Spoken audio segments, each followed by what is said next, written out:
Been fishing along this river for over 60 years. Started off fishing down here when I was little. My father fished and hunted.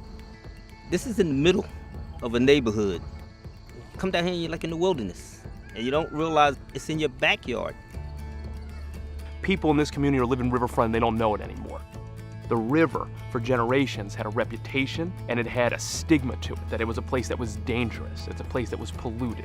It was a place where crime happened. It was a place where you didn't want to be. Seeing an organization like Bartram's taking these folks in this community in Philadelphia out to be out on the water is extremely invaluable and something that's so important.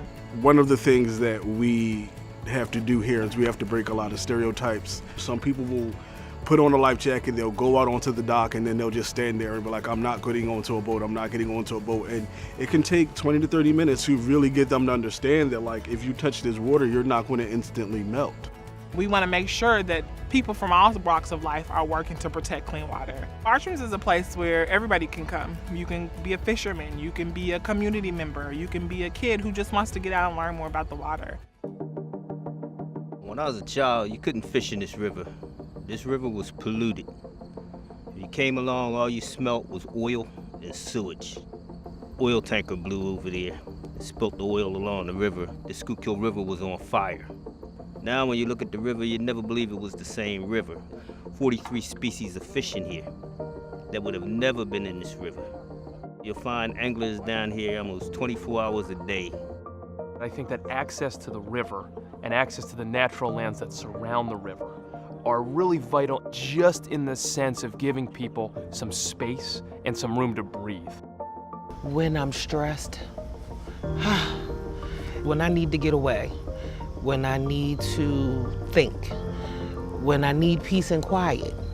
This is my place of tranquility, to get away from everybody. I feel like what we really introduce people to is something that is so incredibly stress relieving that's the biggest draw for them to come back. Every Saturday they can go out and they can just kind of blow off steam. During our free Saturday program, you can come out, minors, adults, everyone is welcome out here. We give you a life jacket, a paddle, and a boat, and we allow you to just explore on your own the Schuykill River. I see people boating on this river and enjoying themselves. You know, that would have been an impossible thought in the 1960s. You'd have been boating on an oil slick. You'd have been boating on a river where there were surface fires that burned for days. I think if you just take that context of the last 50 and 60 years, then, like, tell me what isn't possible for this river. But people have to experience that before they can believe it.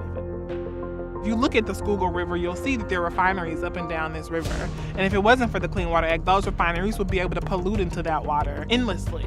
Making sure that people understand what's happening in their water is something that all communities need to focus on.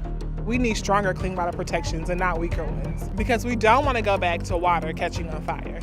We need to take our voices and stand up for what communities across the country need. For me, if I would have known about this, I probably would have been out here every single weekend growing up. I think that what we can appreciate the most is the bonds that we form between neighbors and the water that's, 300 feet away from them. People are starting to care more and more about their environment and what's going on. It makes them want to do more. It makes them want to experience more, which is a good thing. Cities are where the people are. So if cities are not deeply engaged in the environmental movement, I question whether we're going to have the power and the breadth that our coalition is going to need to move the needle. I think we have been outside of the environmental movement for far too long.